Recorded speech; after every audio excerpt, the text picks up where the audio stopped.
Hello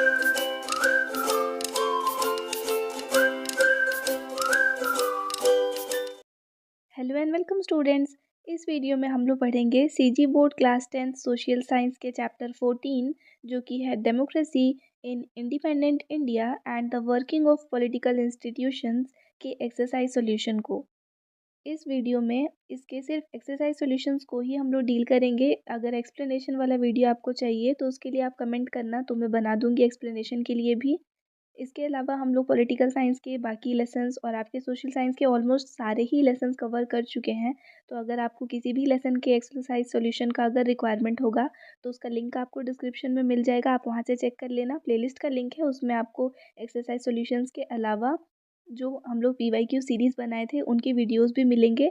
जो previous year सारे questions हैं वो हम लोग ऑलरेडी डील कर चुके हैं, तो एग्ज़ाम्स के पर्सपेक्टिव से हर एक टॉपिक्स मैं आपको ऑलरेडी बता चुकी हूँ। तो आप वहाँ पे क्लिक करके लिंक में और आप फाइंड कर सकते हो प्लेलिस्ट में सारे ही वीडियोस। तो एक्सरसाइज सॉल्यूशन में सबसे स्टार्टिंग में आपसे पूछा है fill in the blanks. First question, general election जो है इंडिपेंडेंट इंडिया का वो कब कंडक्ट हुआ था? तो 1952 में। Then the dash party got overwhelming majority in Lok Sabha elections in 1952, 57 and 62। तो इंडियन नेशनल कांग्रेस पार्टी जो कि उस टाइम पे था।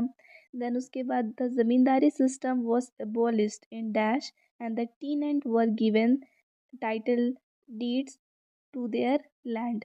तो यहाँ पर ये ईयर था 1949 से 56। अभी फ़िलहाल इसमें एक्सप्लेनेशन का तो रिक्वायरमेंट ही नहीं है क्योंकि obviously fill in the blanks to the point वाले क्वेश्चंस हैं। तो आप यहाँ से देख कर के अपने आंसर्स को फीड कर लेना। देन हिंदू कोड बिल जो है वो फर्स्ट टाइम प्रेजेंट हुआ था कॉन्स्टिट्यूएंट असेंबली में by doctor BR Ambedkar. Then उसके अलावा जो फास्ट ऑन टू डेथ था वो डिमांड हो रहा था for the creation of state for Telugu speaking people. ये कौन किया था? तो वो थे पोट्टी श्रीरामुलु। देन इंडिया का ऑफिशियल लैंग्वेज जो है वो हिंदी है। देन इसके अलावा the use of scientific techniques in agriculture to increase gain production is known as green revolution. और ending of special privileges titles और अलाउंसेस जो कि रॉयल फैमिलीज़ को दिए जाते थे आफ्टर इंडिपेंडेंस, उसको बोलते हैं abolition of privy purses. Then उसके बाद द स्टेट ऑफ इमरजेंसी ये डिक्लेयर हुआ था फ्रॉम 1975 टू 1977। इंपॉर्टेंट है, इसको आप याद करना इस डेट को। और on the basis of internal civil strife. Then उसके बाद मिलिट्री ऑपरेशंस जो हैं to cleanse Golden Temple of terrorist is called Operation Blue Star. उसके बाद आता है चूज द करेक्ट ऑप्शंस। ये भी टोटल 10 क्वेश्चंस आपको मिलेंगे एक्सरसाइज में। तो ओनली 15 पैसे in every rupee spent reaches the people, ये राजीव गांधी बोले थे। और ये जो है उसको इस प्रॉब्लम को कैसे रिजॉल्व किया गया था उनके थ्रू? तो ये हुआ था by making compulsory for the states to implement Panchayati Raj. ये इनके थ्रू लिया गया एक बहुत ही इम्पोर्टेंट स्टेप था जिसके वजह से ये जो स्टेटमेंट जो था वो बाद में जो है रॉन्ग प्रूफ हुआ कि मतलब अगर 1 रुपी स्पेंड किया जा रहा है तो उसका मैक्सिमम परसेंटेज जो है वो जिस पर्पज़ के लिए स्पेंड हुआ था, मतलब लोगों तक अगर पहुंचाना था तो वो पहुंचे। तो ये चीज़ था। देन उसके बाद में सेकेंड पॉइंट आते हैं, the demand of Punjab movement did not include. आपको ना क्वेश्चन में मिलेगा इंक्लूड करके ही दिया है, तो आपको ध्यान रखना है कि ये सारी चीज़ें उसमें इंक्लूडेड है, कौन सा इंक्लूड नहीं हुआ वो आपको बताना है। तो अमेंडिंग द कॉन्स्टिट्यूशन, सॉरी ये वाले नहीं, मेन डिमांड्स वाले में था। हाँ, इसमें तो आपका ये क्वेश्चन है डिड नॉट इंक्लूड। तो उसमें है कि large share of water from Sardar Sarovar dam to Punjab, ये चीज़ वहाँ पे इंक्लूडेड नहीं था। असम वाला ये जो क्वेश्चन है ना, इसमें थोड़ा सा आपके बुक में थोड़ा मुझे लगा मिस्टेक है। ये पूछा था main demand of Assam movement include ऐसा करके लिखा था, लेकिन ये सारी चीज़ें उसमें है, सारे के सारे इंक्लूडेड है। तो टिक द करेक्ट ऑप्शन कोई एक ही चूज़ करना होता है ना, तो ऑब्वियसली यहाँ पे डिड नॉट इंक्लूड को आप लेना। तो reorganise Assam state on the basis of language, ये उनका डिमांड नहीं था, बाकी सारी चीज़ें उनकी थी। देन कौन से स्टेट को एंटी हिंदू एगिटेशन जो है वो इम्पैक्ट नहीं किया? और वो था महाराष्ट्र का स्टेट। ये सारे टू द पॉइंट वाले क्वेश्चंस है, इसलिए मैं आपको डिटेलिंग नहीं कर रही हूँ। एक्सरसाइज सॉल्यूशंस में जब हम लोग क्वेश्चन आंसर्स पे आएंगे तब डील करूँगी उसको। तो वो which of the following was not part of Panchsheel doctrine, कौन भी इनमें से पंचशील डॉक्ट्राइन का पार्ट नहीं था? वो है नॉन अलाइनमेंट। देन उसके बाद में कौन सा कंट्री जो है was not the founding member of non aligning movement, इसका फाउंडिंग मेंबर नहीं था, वो है चाइना, बाद में वो ऐड हो गया था लेकिन फाउंडिंग मेंबर में वो नहीं था। देन इकोनॉमिक सोसाइटी जो है वो इस्टेब्लिश हुआ था बाय प्लानिंग कमीशन वॉस, वो था मिक्स्ड इकोनॉमी, ना तो सोशलिज्म ना ही कैपिटलिज्म और ना ही मार्क्सिज्म। ये सारा कुछ हम लोग लेसन के एक्सप्लेनेशन में डील करेंगे।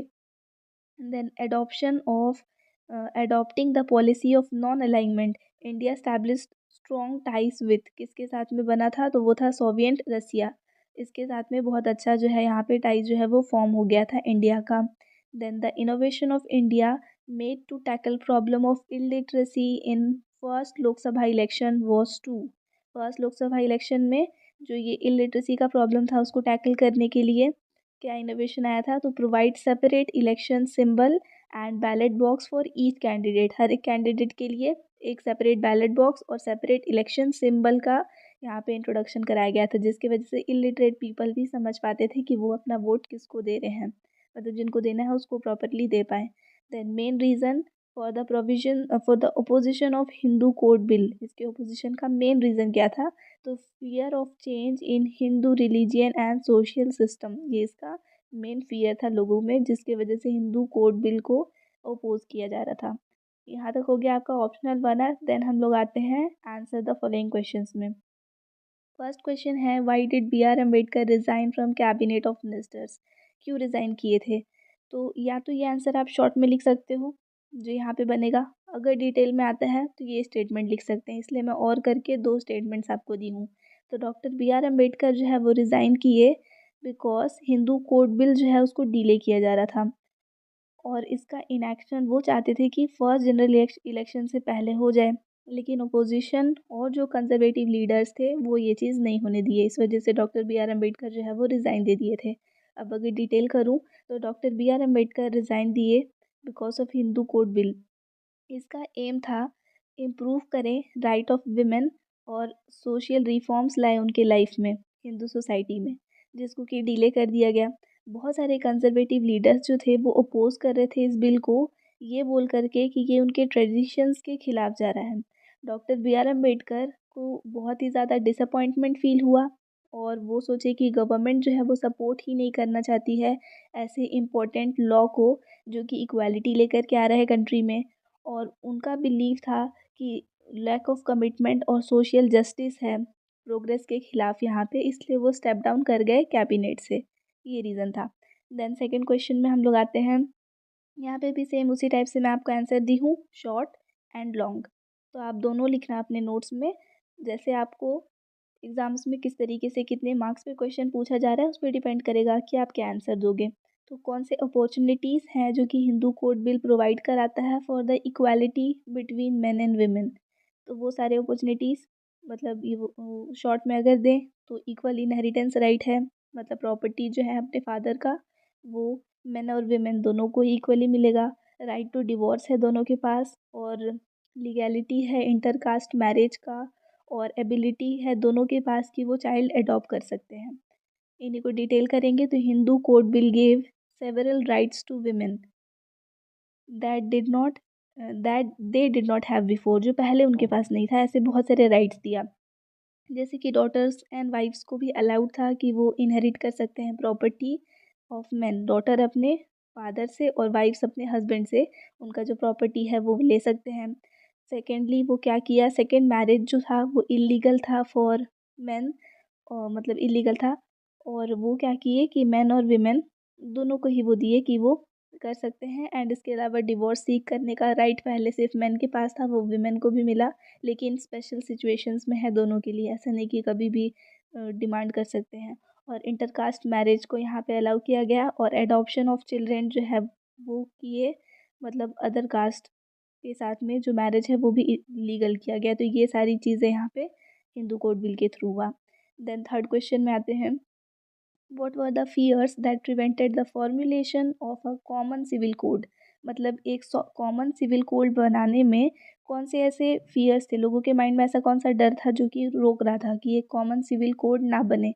इसके अलावा what were the views of Ambedkar and Nehru on this issue, इस इशू पे डॉक्टर बी आर अम्बेडकर और जो हमारे फर्स्ट प्राइम मिनिस्टर थे जवाहरलाल नेहरू, इनके क्या इश्यूज़ थे, मतलब क्या व्यूज़ थे इन सारे इश्यूज़ पे। तो जो बिगेस्ट फियर था अबाउट कॉमन सिविल कोड, वो क्या था कि वो क्रिएट कर देगा प्रॉब्लम्स इन रिलीजियस फ्रीडम। लोगों का जो रिलीजियस फ्रीडम है वो यहाँ पे छिन जाएगा, स्पेशली मुस्लिम्स के लिए, जो कि ऑलरेडी बहुत ज़्यादा हार्डशिप्स उस टाइम पे फेस कर रहे थे पार्टीशन के बाद से, क्योंकि पार्टीशन के आसपास ही ये सारा कुछ हुआ है।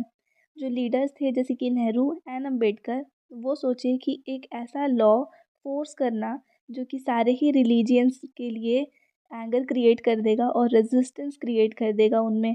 तो वो आर्ग्यू किए that other religions did not have strong reform movements like Hinduism. जो दूसरे रिलीजन्स थे उस टाइम कंट्री में, उनके पास हिंदुइज़्म जो एक पर्टिकुलर रिलीजन है उसके जितना स्ट्रॉन्ग रिफॉर्म मूवमेंट्स उनमें नहीं हुए थे, जिसके वजह से वो ओपोज़ कर रहे थे चेंजेस को उनके ट्रेडिशन में। तो इंस्टेड वो सजेस्ट किए कि वेट करते हैं until the right time to bring such reform. ऐसा रिफॉर्म लाने के लिए राइट टाइम का वेट किया जाए, और इसलिए कॉमन सिविल कोड जो है उसको वहाँ पर रोक दिए थे। फोर्थ क्वेश्चन में आते हैं, why was language the sole basis of reorganising the state, give reasons.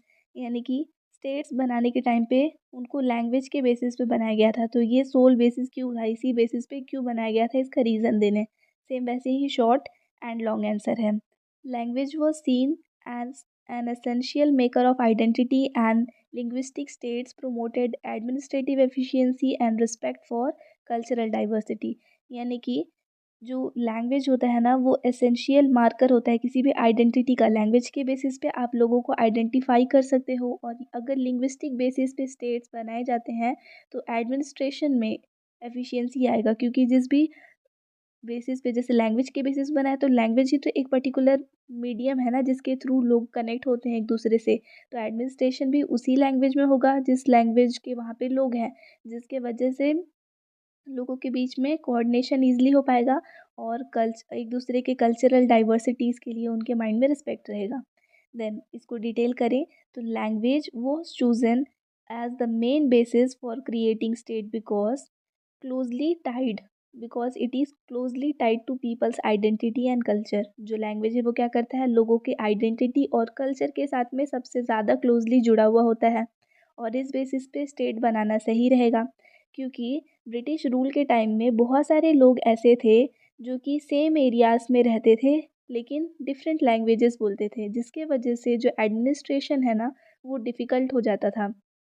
By forming state on the basis of language, people could feel proud of their culture. अगर लैंग्वेज के बेसिस पे state बनाया जाए तो लोगों को क्या होगा, अपने कल्चर के लिए प्राउड वाला फीलिंग आएगा, और गवर्नेंस जो है वो यहाँ पे ईजी हो जाएगा। साथ ही साथ में ये हेल्प करेगा to ensure people would receive education and services in their own language. अपने खुद के ही लैंग्वेज में उनको एजुकेशन भी मिलेगा और सर्विसेज भी मिलेंगे, जिसके वजह से और ज़्यादा जो रिस्पेक्ट है उनके माइंड में वो बढ़ता जाएगा। तो ये रीज़न था लैंग्वेज के बेसिस पे स्टेट को ऑर्गेनाइज करने का। देन नेक्स्ट क्वेश्चन, ये इम्पोर्टेंट क्वेश्चन है, आप एग्ज़ाम्स के पर्सपेक्टिव से भी इसको पढ़ना, क्योंकि ये आया हुआ भी है और अभी भी चांसेस है आने का। पॉजिटिव आउटकम्स क्या क्या होते हैं, मतलब क्या है लिंग्विस्टिक बेसिस पे स्टेट बनाने के, कि स्टेट बना तो दिए लैंग्वेज के बेसिस पे लेकिन उसका पॉजिटिव आउटकम क्या आया। तो वही सारा आया जो सोच कर बनाया गया था ना वैसा ही हुआ। कल्चरल प्रिजर्वेशन आया, मतलब कि लोग जो हैं वो प्रिजर्व और प्रमोट हुआ उनका रीजनल लैंग्वेज जो था, और जो कल्चर था वो प्रमोट हुआ। बेटर गवर्नेंस हो पाया, यानी कि गवर्नमेंट जो है वो ज़्यादा रिस्पॉन्सिव हो गए लोकल नीड्स के लिए और इश्यूज़ के लिए।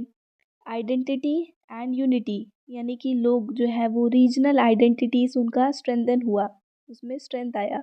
और सेंस ऑफ यूनिटी जो था लोगों के बीच में, क्योंकि वो लोग सब सेम लैंग्वेज ही वहाँ पे बोलते थे तो सेंस ऑफ यूनिटी जो है वो बढ़ता गया।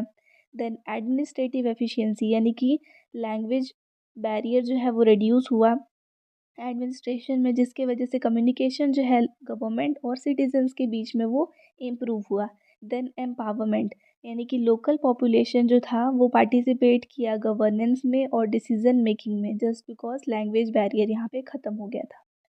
देन आते हैं सिक्स क्वेश्चन में, how did planned development strengthen the hands of the government. Government के हैंड को, मतलब गवर्नमेंट को कैसे हेल्प करता है प्लान डेवलपमेंट।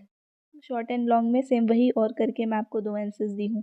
तो प्लान डेवलपमेंट जो है वो प्रोवाइड करता है structured approach to address issues like बहुत सारे इश्यूज होते हैं ना, जैसे कि एग्रीकल्चर है, इंडस्ट्रीज़ है, पोवर्टी है और इकोनॉमिक और सोशल डेवलपमेंट है। इन सब चीज़ों तक जो गवर्नमेंट है वो और सिस्टमैटिकली पहुंच सकता है। तो ये फ़ायदा होता है प्लान डेवलपमेंट का। डिटेल में अगर जाऊँ तो प्लान डेवलपमेंट जो है वो हेल्प करता है गवर्नमेंट को to focus on solving problems like poverty, unemployment और पुअर इंफ्रास्ट्रक्चर। और उसके बाद अगर 5 ईयर्स प्लान जो आता है, ये जो प्लान डेवलपमेंट की बात हो रही है वो यही है, 5 ईयर्स प्लान। तो इसके थ्रू क्या होगा, जो गवर्नमेंट है वो इन्वेस्ट करेगा ऑन एग्रीकल्चर, इंडस्ट्री, डैम्स और सपोर्ट करेगा इकोनॉमिक ग्रोथ को और इम्प्रूव करेगा फार्मिंग टेक्निक्स को, क्योंकि हर एक चीज़ का पर्टिकुलर एक बजट बनेगा। तो अगर वो फार्मिंग टेक्निक्स पे भी वर्क करे तो उनका एम रहेगा कि वो फार्मर्स को हेल्प कर पाएँ। साथ ही में इंडस्ट्रियलाइजेशन में भी वो हेल्प कर सकते हैं, जॉब क्रिएट कर सकते हैं सिटीज़ में। ये जो प्लान्स होते हैं वो गवर्नमेंट को क्लियर एक रोड मैप दे देता है कि उसको कौन से फील्ड पे, मतलब उनको कौन से फील्ड में कितना पैसा इन्वेस्ट करना है, जिसके वजह से जो रिसोर्सेज हैं वो भी वहाँ पे वाइसली यूज़ हो पाएंगे और जो लोग हैं उनका लाइफ जो है वो इम्प्रूव भी हो जाएगा। और साथ ही में वो बिल्ड करता है trust for government's ability to lead, यानी कि गवर्नमेंट जो है वो लीड कर सकता है सिटीज़न को, उसमें सिटीजन्स के माइंड में एक ट्रस्ट भी बिल्ड होता है गवर्नमेंट के लिए। तो प्लान डेवलपमेंट बहुत ही अच्छा एक मेथड है।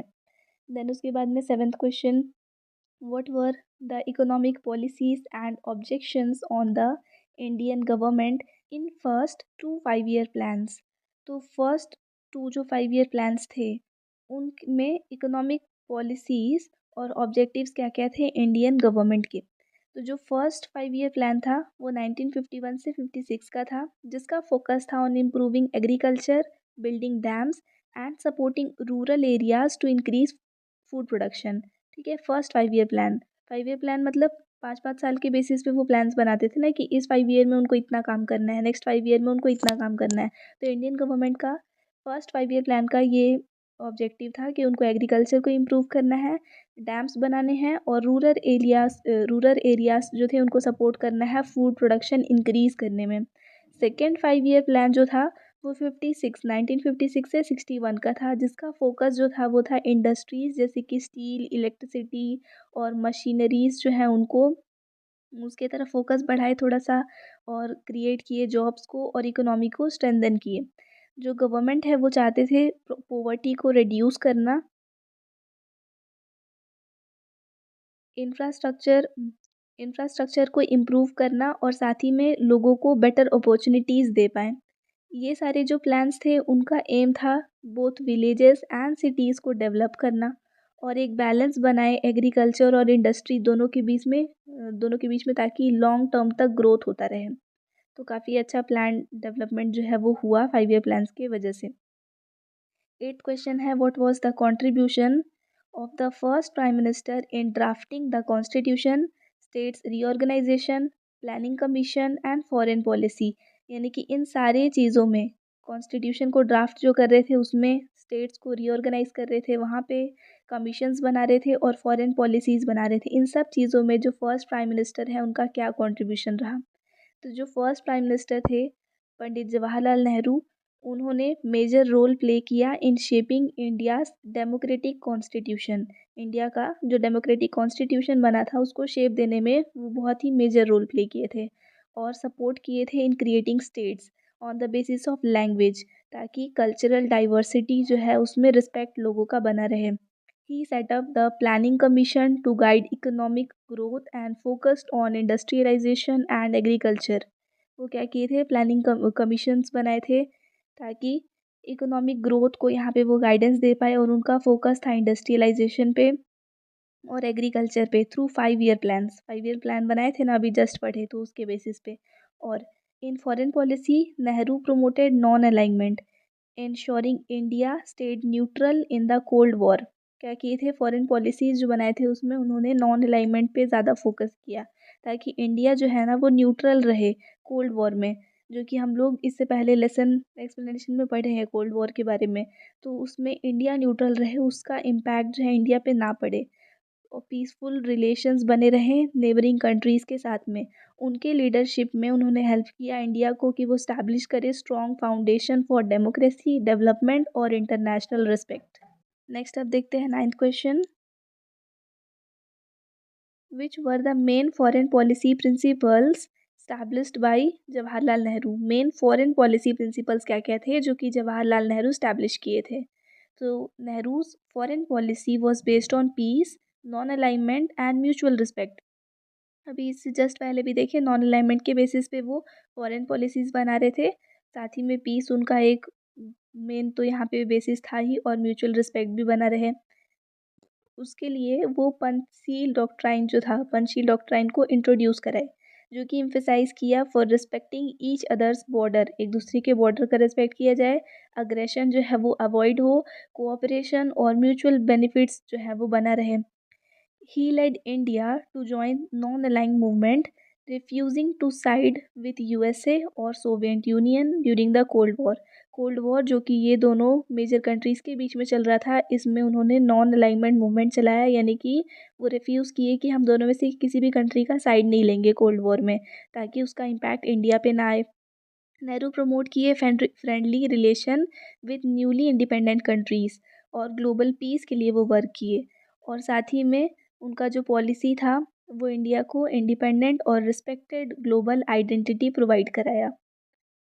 10th question, what were the similarities and differences in Punjab and Assam movements? तो इनमें सिमिलैरिटीज़ एंड डिफरेंसेस क्या क्या थे? पहले सिमिलैरिटीज़ पे आते हैं। इस टाइप के क्वेश्चंस ना बहुत पूछे जाते हैं एग्जाम्स में। तो पंजाब और असम का जो मूवमेंट था, उनमें सिमिलैरिटीज़ क्या थे कि दोनों जो है वो ड्रिवन बाय जनरल एस्पिरेशंस था, मतलब डिमांड फॉर ग्रेटर ऑटोनॉमी। ये डिमांड था दोनों का, मतलब पंजाब और असम दोनों दोनों मूवमेंट्स में ग्रेट ऑटोनॉमी का वो डिमांड करे थे। ऑटोनॉमी मतलब खुद से ही गवर्न होना, खुद से ही चलाना। उसके बाद दोनों मूवमेंट्स जो थे वो हाईलाइट कर रहे थे डिससेटिस्फैक्शन को with the central governments policies. Central government जो भी सारे पॉलिसीज़ बनाए थे, उससे ये दोनों ही डिससेटिस्फाइड थे। थर्ड सिमिलैरिटी देखेंगे कि दोनों ही मूवमेंट जो है वो सिग्निफिकेंट प्रोटेस्ट, डेमोन्स्ट्रेशंस और वायलेंस जो है उनके रिस्पेक्टिव रीजन्स में, उसको बहुत ज़्यादा वो, मतलब उसके थ्रू वो लेड हो रहा था, लीड हो रहा था। तो ये होगा 3 सिमिलैरिटीज़। जब भी आप याद करना सिमिलैरिटीज़ एंड डिफरेंसेस वाला क्वेश्चन, तो 3 याद करना ही, सिमिलैरिटीज़ एंड डिफरेंसेस दोनों, क्योंकि लॉन्ग में आता है ये क्वेश्चन। अब डिफरेंसेस देखेंगे तो जो पंजाब मूवमेंट है वो इंक्लूड कर रहा था for the demand of separate state, एक सेपरेट स्टेट चाहिए था उनको। लेकिन असम मूवमेंट जो है उनका एम क्या था यहाँ पे, कि उनको आउटसाइडर्स को हटाना है अपने एरिया से। देन पंजाब मूवमेंट जो है उसका एम्फेसिस था रिलीजियस आइडेंटिटी, लेकिन असम मूवमेंट जो है वो बेस्ड था एथनिक और लिंग्विस्टिक आइडेंटिटी में। आउटसाइडर्स को हटा रहे हैं, मतलब लैंग्वेज बैरियर्स को ही ना वो हटा रहे हैं वहाँ से, तो उनका मेन एम तो यहाँ पे लिंग्विस्टिक आइडेंटिटी ही था। देन असम मूवमेंट का एम था कि वो फॉरेन नेशनल्स को डिपोर्ट करें, बाहर निकालें ना, रिमूव आउटसाइडर, वही चीज़ है। लेकिन पंजाब मूवमेंट क्या है, पॉलिटिकल ऑटोनॉमी मांग रहा था, और जो भी रिसोर्सेस हैं उनके ऊपर उनको खुद का ही सिर्फ कंट्रोल चाहिए था। तो ये उनके बीच का डिफरेंस हो गया। 11th क्वेश्चन में आते हैं। तो why did constitution not give Hindi the status of national language, give reason. Constitution जो है वो हिंदी को नेशनल लैंग्वेज का स्टेटस क्यों नहीं दिया, उसका रीज़न देना है। तो जो कॉन्स्टिट्यूशन है वो हिंदी को नेशनल लैंग्वेज का स्टेटस नहीं दिया, क्योंकि बहुत सारे रीजन्स थे, पर्टिकुलरली साउथ इंडिया, जहाँ पे जो लोग हैं ना उनको हिंदी लैंग्वेज जो है वो समझ में नहीं आती है। जो लीडर्स हैं उनको डर था कि अगर वो हिंदी को इम्पोज़ कर देंगे नेशनल लैंग्वेज के फॉर्म में, तो नॉन हिंदी स्पीकिंग पीपल्स जो हैं, और ऐसे जो स्टेट्स हैं जहाँ पे नॉन हिंदी स्पीकिंग लोग रहते हैं, वो एलियनेट हो जाएंगे, अलग हो जाएंगे, जिसकी वजह से नेशनल यूनिटी जो है वो थ्रेटन हो जाएगा, एक डेंजर में आ जाएगा। इंस्टेड हिंदी जो है उसको ऑफिशियल लैंग्वेज बनाया गया विथ इंग्लिश, ताकि लिंक बना रहे और स्मूथ कम्युनिकेशन चलता रहे डाइवर्स लिंग्विस्टिक रीजन्स में। क्योंकि हिंदी और इंग्लिश ये दो में से एक लैंग्वेज तो हर किसी को आता ही है, तो इसके वजह से जो सब है उनके बीच में स्मूथली कम्युनिकेशन चलता रहेगा, और ये कॉम्प्रोमाइज़ करेगा। This compromise helped maintain harmony in the multilingual country like India. तो इंडिया एक ऐसा कंट्री है जहाँ पे बहुत सारे लैंग्वेजेस बोले जाते हैं, तो एक थोड़ा सा कॉम्प्रोमाइज़ किए कि इसको नेशनल लैंग्वेज ना बना के ऑफिशियल लैंग्वेज का दर्जा यहाँ पे दिया गया, ताकि स्मूथ कम्युनिकेशन होता रहे और हार्मनी जो है वो मेंटेन रहे सारे ही लोगों के बीच में। 12th क्वेश्चन है, why did Congress split during the time of Indira Gandhi? Indira Gandhi के टाइम पे कांग्रेस जो था, मतलब इंडियन नेशनल कांग्रेस जो पार्टी थी, वो स्प्लिट हो गई थी। तो इसका क्या रीज़न है? तो जो कांग्रेस पार्टी है वो स्प्लिट हुआ ड्यू टू आइडियोलॉजिकल और लीडरशिप कॉन्फ्लिक्ट्स। देखो, आइडियोलॉजी जो था इंदिरा गांधी का और उनका जो लीडरशिप था, उन सब चीज़ों के बेसिस पे यहाँ पे कॉन्फ्लिक्ट चल रहा था। जो सीनियर कांग्रेस लीडर्स थे और उनको सिंडिकेट बोलते थे, वो अपोज करते थे इंदिरा गांधी के सोशलिस्ट पॉलिसीज़ का। और जो रेडिकल रिफॉर्म्स थे उनके, जैसे कि नेशनलाइजेशन ऑफ बैंक्स और एबॉलिशन ऑफ प्राइवेट पर्सेस, ये अभी जस्ट हम लोग देखे थे ना कि जो रॉयल फैमिलीज थी उनके जो जैसे जैसे हायर्स आते थे तो उन सबको स्पेशल प्रिविलेजेस दिए जाते थे, इन सब चीज़ों को वो एबॉलिश की थी। तो इसके वो सपोर्ट में रहते थे कुछ लोग। इसके वजह से जो स्प्लिट है वो ज़्यादा ज़्यादा डीप होते गया। और 1969 में प्रेसिडेंशियल एक्शन जो था, जो कि इंदिरा गांधी को सपोर्ट किए वीवी गिरी, मतलब 1969 में जो प्रेसिडेंट का इलेक्शन हुआ था वहाँ पे इंदिरा गांधी जो है वो वीवी गिरी को सपोर्ट की instead of official Congress candidate. Congress के जो ऑफिशियल कैंडिडेट थे उनके जगह पे। तो ये जो था वो स्प्लिट कर दिया कांग्रेस को टू डिफरेंट पार्ट्स में।